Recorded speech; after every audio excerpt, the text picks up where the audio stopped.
Olá, amigos! Hoje nós vamos falar sobre o egoísmo. O egoísmo que é considerado a maior chaga da humanidade, que está fundado no interesse pessoal.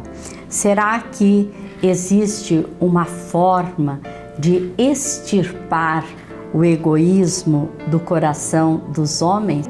Está conosco Luiz Henrique da Silva, com quem vamos conversar sobre o egoísmo. Luiz Henrique da Silva é o primeiro vice-presidente da FEP. Luiz Henrique, estamos muito felizes por ter você conosco aqui hoje. Nós que agradecemos a gentileza e nos sentimos honrados. Pois é, no Evangelho segundo o Espiritismo, o egoísmo é considerado como chaga da humanidade. Qual é a definição que nós podemos dar para o egoísmo? Bom, o egoísmo é uma palavra latina, ele quer dizer ego, eu, né? Ele significa o amor próprio, o excessivo amor próprio, que leva as criaturas a olharem principalmente, exclusivamente para os seus interesses pessoais, em detrimento dos interesses alheios. Ele é um resquício ainda do primarismo. Nós, quando nós iniciamos as nossas existências como instintiva, né? Num processo de instinto. Depois nós passamos para as sensações. Das sensações, chegamos aos sentimentos. E o sentimento mais afinado é o amor. E como é que a gente vivencia esse amor, né? Como é que nós superamos todas essas dificuldades ainda do primarismo, ainda residente em nossos corações?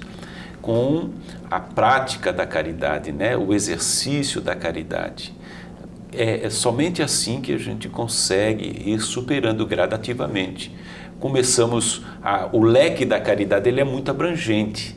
Nós começamos de forma muito simplista e ampliamos isso até o momento de nós considerarmos a caridade essa forma de bem tratar os nossos semelhantes com respeito, com humildade. Esse é o sentido maior da caridade. A bandeira do Espiritismo não é fora da igreja ou fora do Espiritismo que não há salvação, mas fora da caridade que não há salvação. Para nós chegarmos a esse sentimento afinado, que é o verdadeiro amor. Em O Livro dos Espíritos está que o egoísmo pode ser considerado radical. Radical é aquilo que está na raiz, né? É aquilo que está na raiz. Nós podemos identificar que ele está na raiz de todos os outros vícios, Luiz? Com certeza. Realmente o egoísmo nós encontramos os seus resquícios ali presente. Emmanuel, no Evangelho segundo o Espiritismo, numa das suas mensagens em Paris, 1861, coloca que o exemplo de superação do egoísmo foi Jesus, pela caridade. E de egoísmo foi Pôncio Pilatos, quando lavou as mãos. E Pascoal coloca também em uma mensagem de 1862, em Sens, de que o egoísmo anda de mãos dadas com o orgulho, né? Então, aí nós temos a grande dificuldade de superação em nossas vidas. Ele conta e repercute muito em nós, porque ainda ele se faz muito presente, quer dizer, nós estamos ainda a passos muito próximos ainda desse estágio instintivo. Estamos longe ainda da meta que deveremos almejar. E nós podemos entender, Luiz Henrique, que o egoísmo de uma pessoa influencia para que o outro também seja egoísta, vamos dizer, ele é capaz de contaminar? Nós sabemos que o meio influencia em nossas vidas, o meio.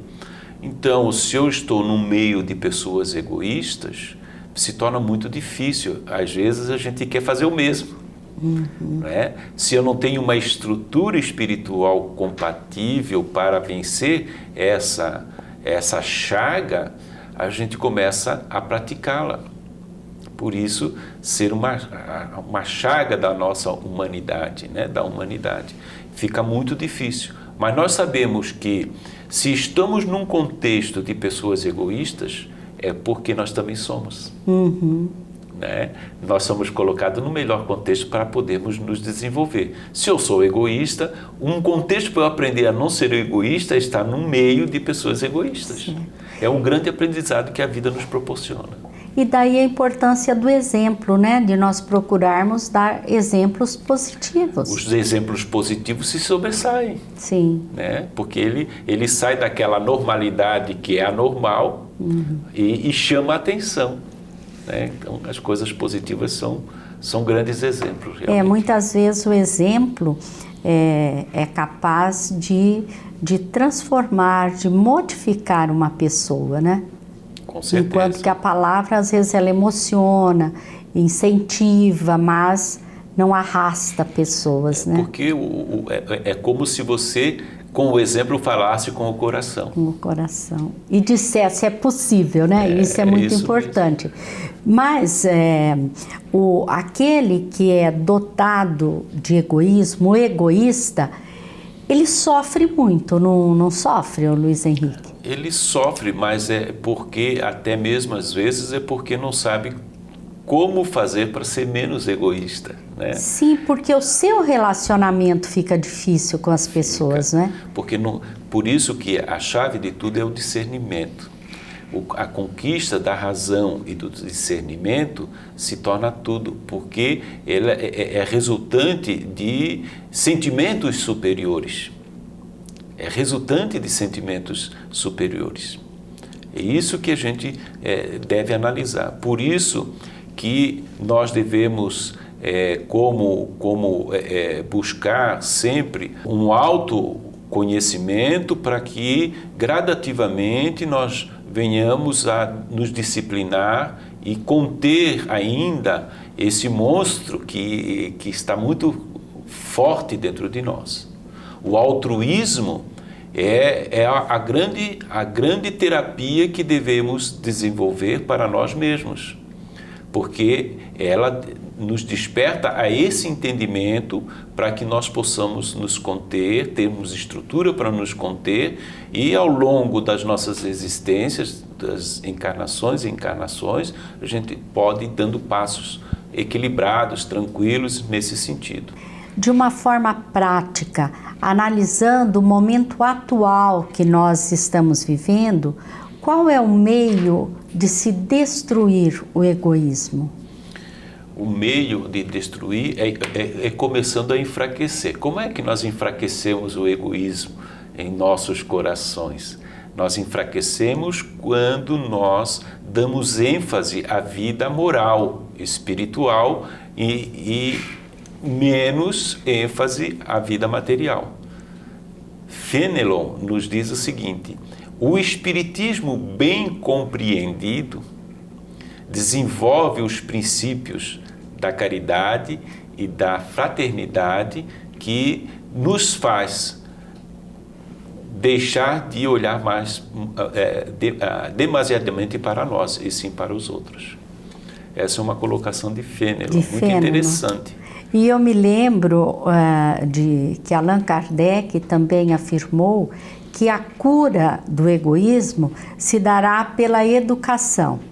Seria esta a melhor terapia para se vencer esse flagelo, Luiz Henrique? Sem dúvida, mas a educação não a educação que instrui homens, certo, mas a educação que torna homens de bem, não é?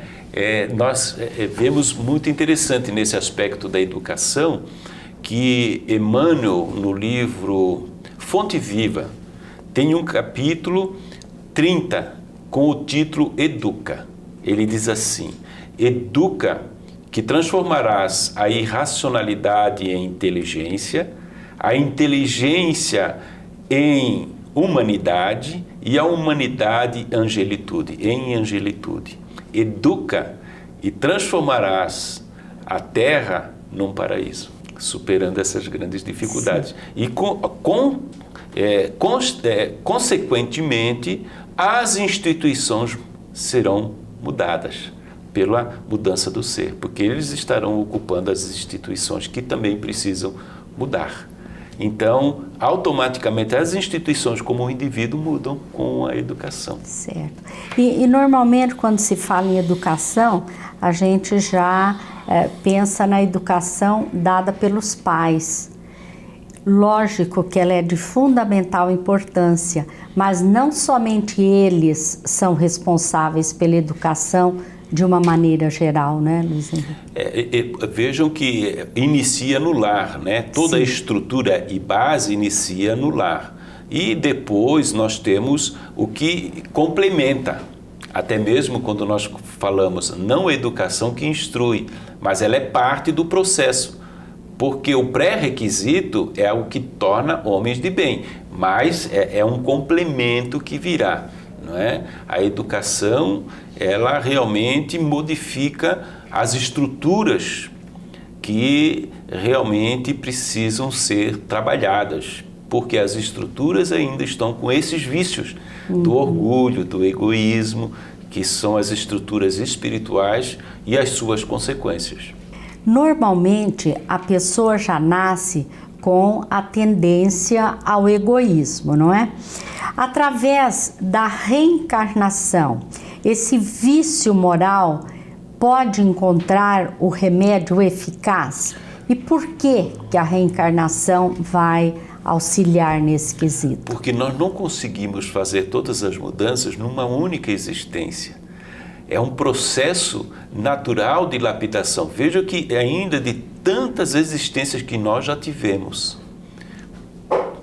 poderíamos contar assim inúmeras, e ainda estamos patinando um pouquinho, estamos muito distante do objetivo, que é o refinamento dos sentimentos. Nós estamos entre o instinto e as sensações. Não é? Então requer tempo, e a reencarnação é o processo pelo qual nos auxilia nessa questão da lapidação espiritual do nosso espírito. Ela deve ser constante, mas ela é equilibrada, porque senão não teríamos condições. Nós não vamos nos tornar anjos, arcanjos, serafins, querubins numa única reencarnação. A evolução não dá saltos, né? Nós vamos conquistando aos poucos. Exatamente. E você se referiu à questão da educação formal e a não formal, né? Mas nós sabemos que nós evoluímos em duas asas, né? Na intelectual e na moral. Por isso a importância das duas, Luiz Henrique? Sim, porque como é que a razão, o discernimento vem da inteligência? Por isso que essa colocação de Emmanuel é muito bonita. Sim. A irracionalidade em inteligência, a inteligência em humanidade, humanidade em angelitude. Normalmente, nós poderíamos desenvolver junto a asa da moral e da intelectual, mas normalmente o que acontece? A intelectual nos desperta um discernimento, uma compreensão maior para que possamos fazer mudanças significativas no sentido do nosso crescimento espiritual. E o Espiritismo pode dar uma grande contribuição nesse sentido, como dá, né? Os princípios da doutrina espírita, nos seus fundamentos, realmente nos levam a compreensões que tornam apenas o conhecimento desses fundamentos já nos tornam pessoas mais felizes, que é a imortalidade da alma. Quando nós temos a compreensão da imortalidade da alma, a existência de Deus, que a vida continua, que a morte não existe, é algo espetacular.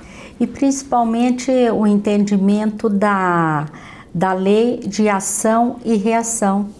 Exato. Isso nos leva a uma vigilância maior. Uma vigilância. Os cuidados né?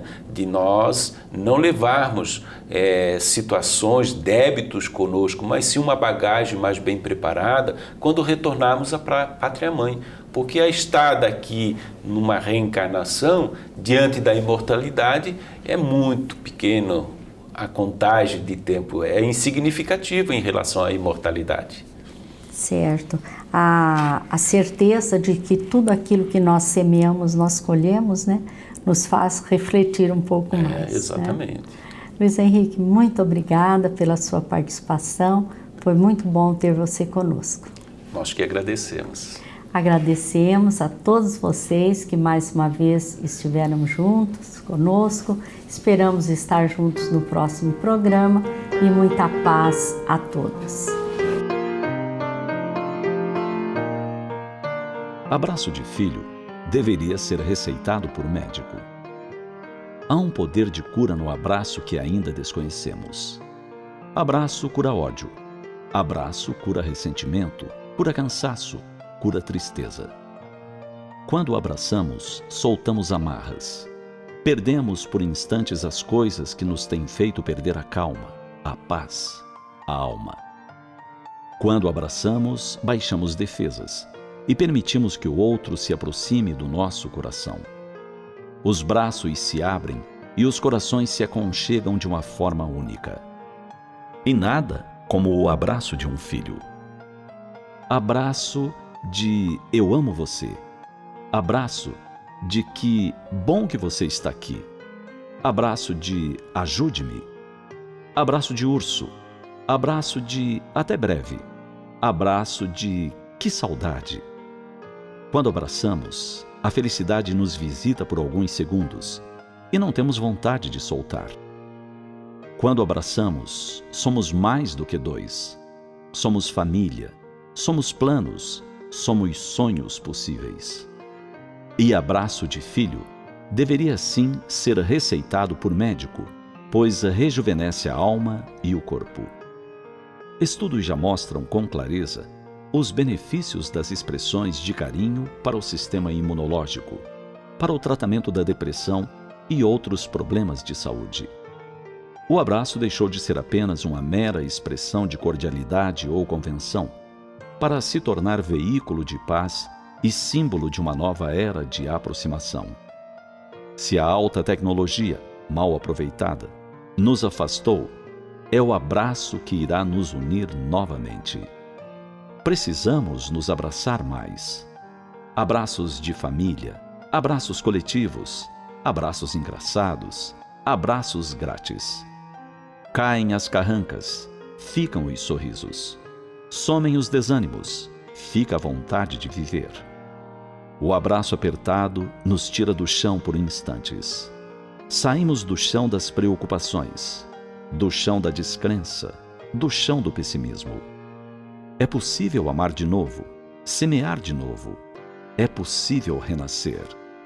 E os abraços nos fazem nascer de novo. Fechamos os olhos e quando voltamos a abri-los, podemos ser outros, vivendo outra vida, escolhendo outros caminhos. Nada melhor do que um abraço para começar o dia. Nada melhor do que um abraço de boa noite. E sim, abraço de filho deveria ser receitado por médico várias vezes ao dia, em doses homeopáticas. Mas, se não resistirmos a tal orientação, nada nos impede de algumas doses únicas, entre essas primeiras, em situações emergenciais. Um abraço demorado, regado pelas chuvas dos olhos, de desabafo, de tristeza ou de alívio. Um abraço sem hora de terminar, sem medo, sem constrangimento. Medicamento valioso, de efeitos colaterais admiráveis, para a alma em crescimento.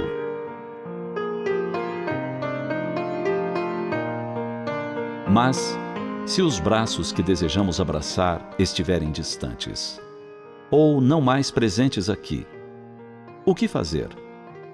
Aprendamos a abraçar com o pensamento. O pensamento e a vontade criam outros braços. E nossos amores se sentem abraçados por nós da mesma forma. São forças que ainda conhecemos pouco e que nos surpreenderão quando as tivermos entendido melhor. Abraços invisíveis a olho nu, mas muito presentes e consoladores para os sentidos do espírito imortal que somos todos nós.